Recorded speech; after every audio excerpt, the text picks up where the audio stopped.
नमस्कार, जोहार। आप सभी दर्शकों का स्वागत है हमारे कार्यक्रम नया सवेरा में। मैं शिखा स्वरूप। कहते हैं ना कि हर दिन एक नई सुबह आती है ताकि हम भी अपनी ज़िंदगी की नई शुरुआत कर सके। कभी कभी हमारी ज़िंदगी में ऐसी परिस्थितियाँ आ जाती हैं कि हम ना चाहते हुए भी गलत रास्ते पे चले जाते हैं, मुख्य धारा से भटक जाते हैं। वो इसलिए कि कभी हमें पैसे की कमी हो जाती है। इसीलिए सरकार बहुत सारी योजनाएं लेकर के आती है जिससे आप जुड़ करके खुद को आत्मनिर्भर बना सकते हैं और अपने परिवार का सही ढंग से पालन पोषण कर सकते हैं। और हम अपने कार्यक्रम के ज़रिए उन्हीं सब योजनाओं के बारे में आपको बताने की कोशिश करते हैं कि आप उनका लाभ कैसे उठा सकें और मुख्य धारा से जो लोग भटक गए हैं उन्हें मुख्य धारा से कैसे जोड़ा जाए। तो आज के इस कड़ी में हम आपको लेके चलेंगे खूंटी जिले के तोरपा प्रखंड के पकना गाँव, और यहाँ हम दिखाएंगे आपको किस तरह कभी ये भी क्षेत्र नक्सल प्रभावित क्षेत्र हुआ करता था, लेकिन आज यहाँ सरकार की योजना धरातल पर उतर रही है और महिलाएं भी अब सशक्त हो रही हैं। JSLPS के द्वारा महिलाएं आत्मनिर्भर बन रही हैं और रोजगार से जुड़ रही हैं। तो चलिए आपको लेके चलते हैं खूंटी जिले के तोरपा प्रखंड के पकना गाँव और देखते हैं किस तरह महिलाएं JSLPS द्वारा खुद को लाभान्वित बना रही हैं और अन्य लोगों के लिए भी रोजगार के द्वार कैसे खोल रही हैं। कभी घर की आर्थिक स्थिति से गुजरने वाली महिलाएं अब आत्मनिर्भरता की राह पर चलने लगी हैं। सिलाई बुनाई के माध्यम से वे अपने परिवार का सहारा बन रही हैं। खूंटी जिला के नक्सल प्रभावित क्षेत्र तोरपा प्रखंड स्थित पकना गांव की महिलाएं अब एक प्रेरणा के रूप में उभर रही हैं। साथियों जोहार, कार्यक्रम नया सवेरा में आप सभी का स्वागत है। मैं हूं मेहुल प्रसाद। साथियों, आज हम आ पहुंचे हैं खूंटी जिले के तोरपा प्रखंड के पकना गांव में, जहां हम आपको दिखाएंगे कि किस प्रकार यहां की महिलाएं स्वयं सहायता समूह से जुड़कर व्यवसाय से जुड़ रही हैं और खुद को आत्मनिर्भर बना रही हैं। जैसे पहले समूह से जुड़ने से पहले हम लोग का छोटा मोटा ही था, कपड़ा ही दुकान था और थोड़ा बहुत खेती था। बस समूह से पहले वही थोड़ा मोड़ा मतलब कि दुकान ले जाते थे, बाजार छोटा सा गेठरी था, उसको ले जाते थे, बेच के आते थे। मेरा तो कोई रोज़गार नहीं था। जब समूह में जुड़े तो थोड़ा बहुत इधर उधर गए, बुलाए, मीटिंग उटिंग गए तो थोड़ा दिमाग में भी आया और वैसे ही करते करते फिर लॉकडाउन भी हो गया 2020 में। तो लॉकडाउन हुआ तो हम लोग का तो और कोई चारा नहीं था, खाने पीने चाहे कुछ भी, तो वही छोटा सा दुकान खोले, फिर वही बिक्री उक्री किए तो खाने वाने के लिए हो जाता था। एक साल में तो कुछ नहीं था लॉकडाउन में, बाजार भी नहीं लगता था। पहले के समय में तो उतना हम लोग के पास पैसा भी नहीं था, और अभी तो थोड़ा बहुत तो पैसा है, तो उसी से थोड़ा अच्छा बेहतर है पहले से। परिवार को किस तरीके से सहयोग कर पा रहे हैं? बिजनेस करके, जैसे हम खोले तो मेरा हस्बैंड का सहयोग हो गया थोड़ा बहुत। हाँ, पढ़ाई लिखाई करते हैं। एगो बेटी का शादी दे दिए हैं, पर अबरे नवंबर में दिए हैं 2023। पकना गांव की महिलाओं के जीवन स्तर को अब एक बेहतर दिशा मिल गई है। एक समय अति नक्सल प्रभावित क्षेत्र माने जाने वाले तोरपा प्रखंड स्थित पकना गांव की महिलाएं वर्तमान समय में स्वयं सहायता समूह से जुड़कर रोजगार के क्षेत्र में आगे बढ़ रही हैं। अब यहाँ की महिलाएं निरंतर अपने परिवार के लिए सहारा बनी हैं तथा समाज के मुख्य धारा से जुड़कर निरंतर सम्मानजनक जीवन जी रही हैं। मैं अम्मा पंचायत ग्रुप दुर्गा महिला समिति से जुड़ी हुई हूँ। मेरा शादी 2015 में हुआ और मैं ग्रुप में 2016 में जुड़ी। पहले मेरी सास जुड़ी थी, फिर वो दूसरा ग्रुप में जुड़ी, तो हम ये दुर्गा महिला ग्रुप में हम जुड़ गए। उसके बाद पहले घर मेरी सास ही चलाती थी, मेरे सास ससुर, फिर ट्रैक्टर लिए। उसके बाद मेरे हस्बैंड थोड़ा बहुत मदद उदद करते थे घर में, नहीं तो मेरे ससुर मेरी सास वही लोग चलाते थे। उसके बाद वहाँ 4 साल थे अम्मा बस्ती तरफ। उसके बाद यहाँ पकना है, फिर घर बनाए, यहाँ पे घर नहीं था, घर बनाए। उसके बाद हम सिलाई शुरू किए, पैसा नहीं था, मैं अथी महिला हम लोग का ग्रुप से लोन लिए। उसके बाद मशीन सब खरीदें, फिर सिलाई शुरू किए, फिर दुकान। कि ऐसी क्या परिस्थिति थी कि आपको महिला समूह से जुड़ना पड़ा? पहले तो हम कुछ नहीं करते थे, लगता था कुछ अपने लिए खरीदने के लिए भी सोचना पड़ता था।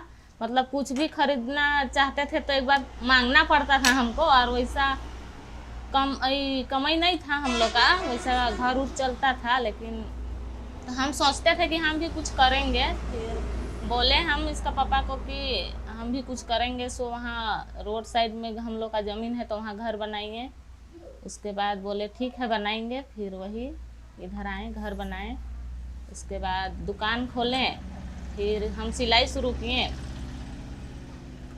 हम तो दुर्गा महिला समिति से सदस्य हैं। हम फर्स्ट लोन 10,000 लिए थे, तो उससे मशीन खरीदें, फिर सिलाई शुरू किए। फिर दुकान करने के लिए तो मेरे हस्बैंड ही दिए पैसे, उसके बाद दुकान किए। फिर अभी वही से चलता है घर उर। मेरा हस्बैंड बाहर कुछ कुछ करते हैं, खेती उती भी वहाँ भी होता है। बस्ती साइड घर है, वहाँ भी खेती करते हैं, यहाँ भी करते हैं। फिर थोड़ा बहुत दोइन सब है, वहाँ भी खेती उती करते हैं। फिर बैल है।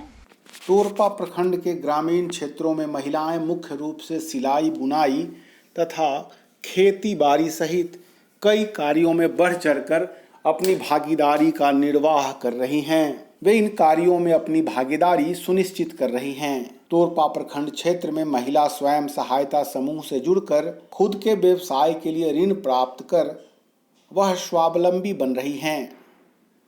पकना गांव की महिलाएं बताती हैं कि सिलाई बुनाई का कार्य प्रारंभ करने से पहले उनके घर की आर्थिक स्थिति बेहद दयनीय हुआ करती थी। एसजी समिति से 17 सितंबर 2005 से जुड़ी हुई हूँ। मेरा घर का हालत बहुत ख़राब था पहले, और मेरा पति बाजार बिजनेस करते थे। पहले कपड़ा ही था, कपड़ा बिजनेस था। कैसे समझ में आया दीदी कि आपको कपड़ा का व्यापार करना चाहिए? आप दूसरा व्यापार कपड़ा का व्यापार पहले ही से ही था। मेरा ससुर सब कर रहे थे, तो बोला बंद हो गया। दूसरा हम लोग लोन लेके हम लोग घर बनाए। घर भी नहीं था, मेरा झोपड़ी जैसा घर था, और लोन लिए। दीदी सब हम लोग को सहयोग की और लोन दी। पहली बार में हम लोग लोन लिए थे 25,000 महिला समिति में, पहली बार में। फिर वहाँ से हमको मिला 15,000 हमको लोन दे दी दीदी सब। और हम गाय लिए, फिर गाय पालन करते रहे। कपड़ा बिजनेस तो ख़त्म हो गया हम लोग का। गाय बिजनेस सब, गाय पालन करे, दूध सब बिक्री करते हैं। और वही गाय सब तो अभी तो छोड़ दिए हैं। गाय एक ही ठो पाले हैं। और घर सब बनाए, महिला समिति से लोन लेके घर बनाए। और छोटा मोटा दुकान खोले हैं। रिचार्ज, वही रिचार्ज सब होता है, फोटोकॉपी सब होता है। फिलहाल खोले हैं। गाय का दूध बेच के मंथली कितना इनकम कर लेते हैं? कितना कमा लेते हैं? महीना तो 4-5 हज़ार हो जाता था सर। एक ही 2 ठो गाय था। तो एक महिला के लिए तो बहुत मुश्किल भरा होता है कि तो खेती बाड़ी, थोड़ा मोड़ा खेती बाड़ी भी करते हैं, तो बाजार हम चल जाते हैं, सब्जी सब बेचते हैं। आर्थिक तंगी के चलते दिन रात चिंता में गुजर रहा था, परंतु पकना गांव की महिलाएं जब से सिलाई प्रशिक्षण लेकर अपने व्यवसाय से जुड़ी, तब से घर की माली हालत में निरंतर सुधार हुआ है। महिलाएं बताती हैं कि पिछले कुछ वर्षों से विपत्ति की पगडंडियों को पार कर घर परिवार चलाने में अपनी महती भूमिका निभा रही हैं। महिलाएं बताती हैं कि संकट के समय में हाथ फैलाने के बजाय उन्होंने चुनौतियों का सामना किया और सिलाई के गुण से पूरे परिवार की जिम्मेदारी उठाई। अब तक इन लोगों ने दर्जनों महिलाओं को आत्मनिर्भर भी बनाया है। हम लोग का गठन 30 जनवरी 2016 में हुआ है। उसके बाद से ही महिला मंडल में ही महिला विकास जाते हैं और कुछ सीख के आते हैं, फिर अपना सिलाई करते हैं। क्या सीख रहे हैं? महिला मंडल में कुछ नहीं सीखते हैं, बस वही महिला विकास जाते हैं, फिर वहीं कुछ ट्रेनिंग सब होता है, फिर घर में आके अपना करते हैं। सिलाई ट्रेनिंग किए महिला विकास में ही, हम 2016 से ही शुरू किए थे महिला विकास में, और सिलाई करके अभी हम घर में ही सिलाई करते हैं। ब्लाउज, सूट, कुर्ती सब बनाते हैं। कितना आमदनी आपका हो जाता है? डेली का 100-200 कमाते हैं, कुछ दिन एक भी नहीं कमाते हैं। जिस दिन कमाते हैं उस दिन 200-300 कमा लेते हैं। फिर पहले कुछ नहीं करते थे हम, उस समय गाय थी, वही गाय का दूध दूह के फिर डेयरी ले जाते थे, फिर उधरे से सिलाई सीख के घर आते थे, फिर वही देखते थे, नहीं कमाते थे। फिर थोड़ा दिन बाद 6 महीना बाद हम मशीन लिए, फिर वही अभी सिलाई करते हैं। सिलाई करते एक समय ऐसा भी होगा दीदी कि आपको पैसे की दिक्कत की सामना करना पड़ता था? पहले बहुत दिक्कत थी पैसा की, लेकिन अभी हम अपना कमा लेते हैं, जो मन सो खरीद के अपना लाते हैं। घर परिवार का, आपका पति का कितना सहयोग मिलता है? बहुत सहयोग मिलता है। किस प्रकार से जैसे सहयोग मिलता है बताइए? अपना कमाते हैं तो सब्जी वगैरह खरीद के लाते हैं, घर चलता है। फिर अपना मेरा कमाई से बच्चा लोग का पढ़ाई चाहे ट्यूशन फीस देना करना रहता है, इधर उधर जाना रहता है, तो हम अपना पैसा से हो जाता है। आपके बाल बच्चे कितने हैं? 3 बच्चा है, तीनों को इंग्लिश मीडियम में दी हूँ, इंग्लिश मीडियम में थे। तीनों को। फिर 3 अभी पहला बच्चा 9th में है और दूसरा है 5 में और तीसरा है अभी LKG में। आपके पति देव क्या करते हैं? ऑटो चलाते हैं। व्यवसाय से जुड़ी महिलाएं बताती हैं कि इस क्षेत्र में रोजगार से जुड़ने के बाद अब वे अपने बच्चों को अच्छी शिक्षा उपलब्ध करा रही हैं। वहीं कुछ महिलाओं ने बताया कि सिलाई बुनाई के जरिए हो रही आमदनी बहुत काम आई, क्योंकि जब बेटी की शादी ठीक हुई तो आमदनी से बचत किया हुआ पैसा बहुत काम आया। लॉकडाउन 2020 में हुआ, तो 2020 में हम यहाँ खोले तो मेरा हस्बैंड का मतलब क्या बोलेंगे, यहाँ थोड़ा बहुत हम भी कमाए, तो उसी के तरह से मेरा बेटी को क्या बोलते हैं रांची भी भेज दिए पढ़ने के लिए, यही व्यवसाय बिजनेस करके, और उसी तरह से शादी विवाह भी किए। बच्चा लोग का पढ़ाई लिखाई कैसे करा रहे हैं बताइए? एगो मेरा बेटा रांची में पढ़ता है, और मेरा बेटी जो शादी दी है वो भी रांची में पढ़ रही थी, फिर उसको तो हम शादी दे दिए। एगो छोटी वाली है तो वो स्कूल जाती है, पकना ही स्कूल जाती है। पर डे कितना कमा लेते हैं व्यापार से आप? पर डे तो इसमें तो कोई सा नहीं है, लेकिन पर डे कमाते हैं 400-500। कितनी महिलाएं आपके समूह से जुड़ी हुई हैं? मेरी महीना मतलब मेरा समिति में 15 सदस्य हैं। जब से ही रोजगार कर रहे हैं, रोजगार करते हुए कुछ नया चीज किए कि नहीं? जैसे घर मकान, कुछ गाड़ी घोड़ा कुछ लिए कि नहीं? जैसे हम ये बिजनेस करके मेरा बेटी की शादी किए हैं और पढ़ाने में खर्च किए हैं। आपके पति का इस व्यापार में जो बिजनेस कर रहे हैं इसमें कितना सहयोग रहता है? घर वालों का कितना सहयोग रहता है? कितना सहयोग मिलता है व्यापार करने में? घर चलाने में मतलब आसान हो रहा है। मेरा हस्बैंड जो कमा रहे हैं थोड़ा बहुत बच रहा है, जो अगर हम कमा रहे हैं उसमें भी बचा के थोड़ा बहुत रखते हैं, थोड़ा बहुत खर्च भी हो जाता है। महिला का तो हम यही बोलेंगे कि जैसे हम बेरोजगार थे तो अभी दुकान मतलब चला रहे हैं, और हम तो रोजगार हो गए, और मक्का बोलेंगे कि वो लोग महिला भी कुछ बिजनेस करे, छोटा मोटा बिजनेस करे, जो कि 200, 300, 400 ऐसे आए पर डे। अपने दुकान में, आपके दुकान में क्या क्या चीज बेचती हैं दीदी? देखे चप्पल भी है, कपड़ा भी, क्या क्या आइटम रखती हैं? बहुत सारा आइटम रखते हैं, जैसे रेडीमेड का पूरा सारा आइटम रखते हैं, साड़ी भी रखते हैं, चप्पल भी रखते हैं, छाता उता भी रखते हैं, जैसे कंबल उम्बल भी हुआ, मतलब ठंडा सीजन में कंबल, बरसात सीजन में छाता, और चप्पल तो हमेशा, और रेडीमेड तो हमेशा रहता है। तो दर्शकों, देखा आपने किस तरह यहाँ की महिलाएं सशक्त हो रही हैं, खुद को आत्मनिर्भर बना रही हैं और अन्य महिलाओं के लिए भी रोजगार के द्वार खोल रही हैं।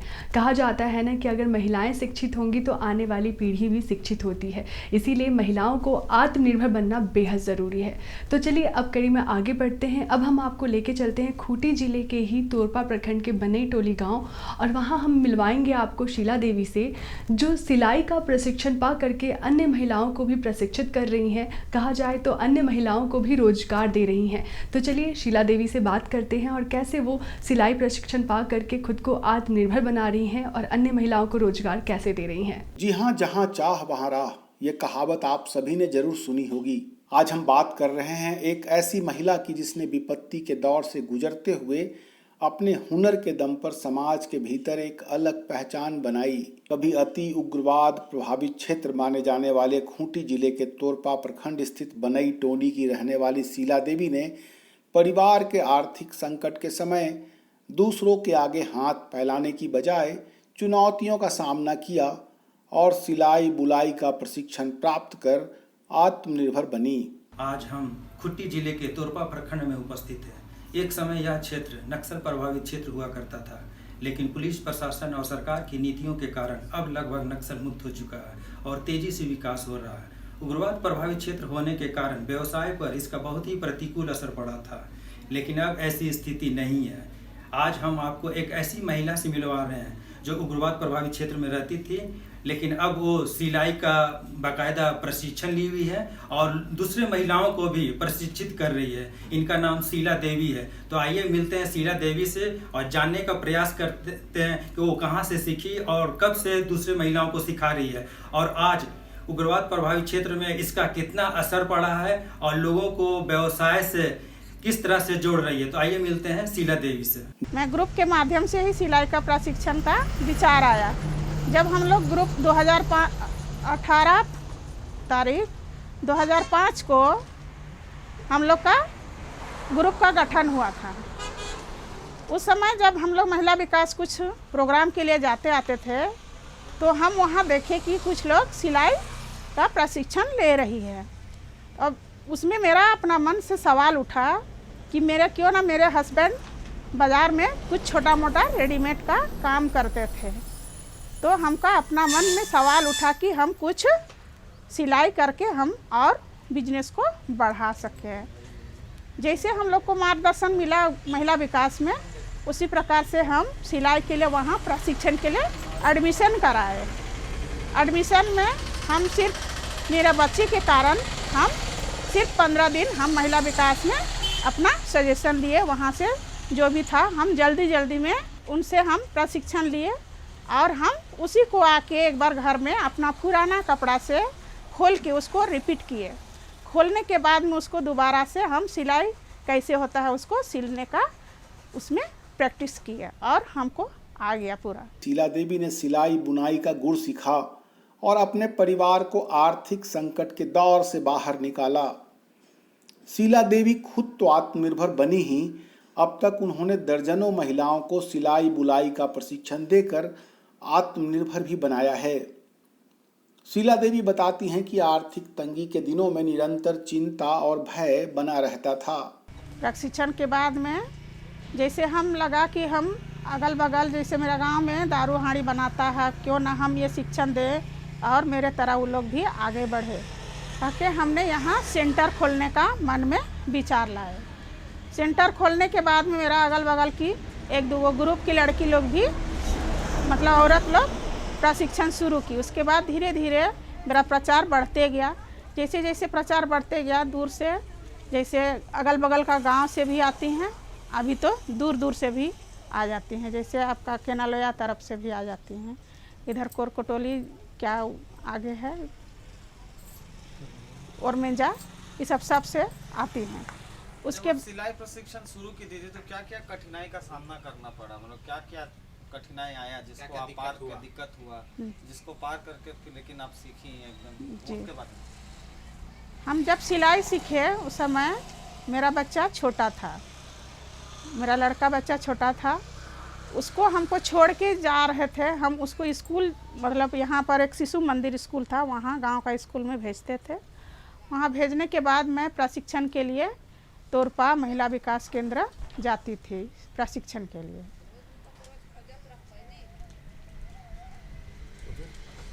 उसके बाद में उस समय यहाँ जैसे आजकल टेम्पू चलता है, उस समय टेम्पू का सुविधा नहीं था। जैसे हम बस में ही जाते थे, बच्चा स्कूल भेज के बस में ही जाते थे। फिर वहाँ से उतर के हमको पैदल महिला विकास के लिए बहुत दूर पड़ता था, जिसे हम दौड़ते हुए वहाँ पर 9 बजे हमको अटेंड करना पड़ता था। 9 बजे अटेंड करने के लिए हमको इतना दौड़ना पड़ता था कि एक बार हम थोड़ा सा पीछे भी पड़ जाते थे, तो भी हम करने के लिए पीछे नहीं हटे और करते गए। लेकिन ज़्यादा दिन हम नहीं कर पाए, मतलब जितना दिन किए मैं उसका पूरा कोर्स को हम छोटा छोटा शॉर्ट में उनको बताने के लिए बोले, उतना ही बताई और उसके बाद मैं घर में उसका प्रैक्टिस करने लगी। दिन रात तनाव में गुजर रहे थे। वह बताती हैं कि सिलाई प्रशिक्षण लेने के बाद उन्होंने महिला स्वयं सहायता समूह के माध्यम से ऋण लेकर कपड़ा सिलने का व्यवसाय आरंभ किया और पैसों की आमदनी कर परिवार की जिम्मेदारी को भली भांति उठाया। शीला देवी बताती हैं कि उन्होंने सिलाई बुनाई के कार्य को आजीविका का मुख्य साधन बनाया। आज वह न केवल आत्मनिर्भर हैं बल्कि अपने परिवार का भी सहारा बनी हैं। सिलाई बुनाई के कार्य में उनके पति भी उन्हें अपना पूरा सहयोग करते हैं। शुरू में तो मेरा ही रेडीमेड का कारोबार था। जब से शादी हुआ उसके बाद से ये भी मतलब सहयोग देने लगी और जब से महिला विकास से जुड़ी उसके बाद वहाँ जो जो बताया गया उसी के अनुसार उसको भी सिलाई करने की इच्छा जागृत हुई। उसके बाद में शुरुआत में तो महिला समूह का गठन लोग किया, वहाँ से प्रेरणा लेकर और दीप शिखा स्वयं सहायता समूह का अध्यक्ष सचिव बनी और वहाँ सिलाई और स्वरोजगार से संबंधित बहुत सा जानकारी वहाँ से हासिल होने के बाद में ये इसको सिलाई सीखने का ये उत्सुक हुई। उसी से प्रेरणा लेकर सिलाई सीखने के लिए वहीं प्रशिक्षण के लिए इसका सिलाई प्रशिक्षण लेने के बाद से इसका सिलाई का सामान अच्छा था। सभी कोई बाज़ार में इसको ले जाकर दिखाए तो सभी कोई पसंद किए, लेना शुरू किया। उसके बाद में खरीद बिक्री थोड़ा बढ़ गया, आमदनी धीरे धीरे बढ़ने लगा। उसके बाद से हम लोग का दिनों दिन बढ़ते ही गया। दोनों से सहयोग नहीं करेंगे तो फिर आगे बढ़ना मुश्किल है। जैसा जैसा इसको सहयोग की ज़रूरत होता था वैसा वैसा हम मदद करते थे। टाइम निकाल के दोनों ये आदमी हाथ बटाते हैं तभी का काम हो पाता है। पहले से तो बहुत ही अच्छा है। पहले एकदम खस्ता हाल था, अभी तो बहुत अच्छा है। हाँ, बच्चा लोग का अच्छा से पढ़ाई लिखाई हुआ, शादी ब्याह भी ठीक से हुआ और छोटा लड़का, हाँ दोनों बच्चे का लड़की का शादी हो गया। हाँ, और जो छोटा लड़का है वो भी MCA करके अभी कुछ प्रैक्टिस कर रहा है कुछ जॉब करने के लिए। सिलाई बुनाई के माध्यम से शीला देवी को जितनी आमदनी हो रही है वह क्षेत्र की अन्य महिलाओं के लिए प्रेरणा का स्रोत है। शीला देवी गरीब व जरूरतमंद बालिकाओं एवं महिलाओं को सिलाई बुनाई का प्रशिक्षण भी दे रही हैं और उन्हें आत्मनिर्भर बनाने की राह में अहम योगदान दे रही हैं। बदलाव दिख रहा है कि सिलाई सीख के मैं थोड़ा मोड़ा दुकान खोल के अपना रोजी रोटी के लिए कुछ पैसा कमाना चाहती हूँ। घर में कौन कौन है आपके? हम लोग परिवार में 8 जन हैं, बच्चे लोग 6 जन हैं। 4 कमाने वाले कौन कौन है? कमाने वाले तो नहीं है, कोई नहीं है। सिर्फ आप ही कर रहे हैं? जी। बड़ा समस्या होता होगा। जी। वहाँ से 5 किलोमीटर की दूरी तय करके यहाँ आ रहे हैं, एक ही आप ही जिम्मेदार हैं। जी। तो कितना आगे बढ़ते हुए अपने आप को देखना चाहते हैं आप? आगे थोड़ा बहुत ही बढ़ना चाहती हूँ। बच्चों की पढ़ाई लिखाई सब कुछ करना है, घर परिवार चलाना है। अच्छा दीदी, आप वहाँ से यहाँ आ रही हैं, दीदी से सीख रही हैं, तो इनके बारे में क्या कहना चाहेंगे? तो कैसा सिखा रही हैं आपको? अच्छा ही सिखा रही है। क्या क्या सीख रहे हैं यहाँ आने के बाद? यहाँ आने के बाद बच्ची लोग का फ्रॉक सीखे, पेटीकोट सीखे, पटियाला सलवार सूट। फिर अभी जिस प्रकार हमने अपना बिजनेस और घर परिवार को चलाने के लिए अच्छा सोचा, उसी प्रकार के हम और महिला को, जैसे हम लोग घर पर ही अपना खाना बनाने में ही ना रहें प्लस अपना बाल बच्चा के पीछे ही ना रहें, उसके बावजूद हम ऐसा अच्छा काम करें कि अपना घर परिवार हम खुद से चला सकें, सिलाई करें या तो कुछ भी, लेकिन रोजगार करके हम अच्छा से आगे बढ़ें। हम भी एक घरेलू महिला थी, अब लेकिन बहुत ज़्यादा हमको भी कठिनाई आया था। घर परिवार प्लस बच्चे, खाना बनाना प्लस स्कूल भेजना, सबको करते हुए हमने ये काम को अच्छा से कर लिया और अभी हम अपना पैर पे खड़े हैं। इसी प्रकार आप लोग भी इस काम को, चाहे अपना जैसा भी अपना काम हो, उसको अच्छा से बढ़ाएं और महिला आगे बढ़े। तो दर्शकों, देखा आपने शीला देवी किस तरह अन्य महिलाओं को प्रशिक्षित कर रही हैं सिलाई का प्रशिक्षण दे करके। कहा जाता है कि महिलाएं रोजगार से जुड़ेंगी तो अपने आप को आत्मनिर्भर बनाएंगी और कभी भी छोटी मोटी चीज़ों के लिए दूसरों पर निर्भर नहीं होंगी। इसीलिए महिलाओं को आत्मनिर्भर होना बेहद ज़रूरी है।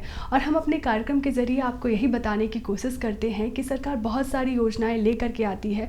इसीलिए अगर आप मुख्य धारा से भटक गए हैं तो मुख्य धारा से उन्हें कैसे जोड़ा जाए, उन्हें रोजगार से कैसे जोड़ा जाए, उन्हें आत्मनिर्भर बनाए कैसे जाए, यही हमारा कार्यक्रम का उद्देश्य है। तो आज के इस कार्यक्रम में नया सवेरा में इतना ही। हमें दीजिए इजाज़त। नमस्कार, जोहार।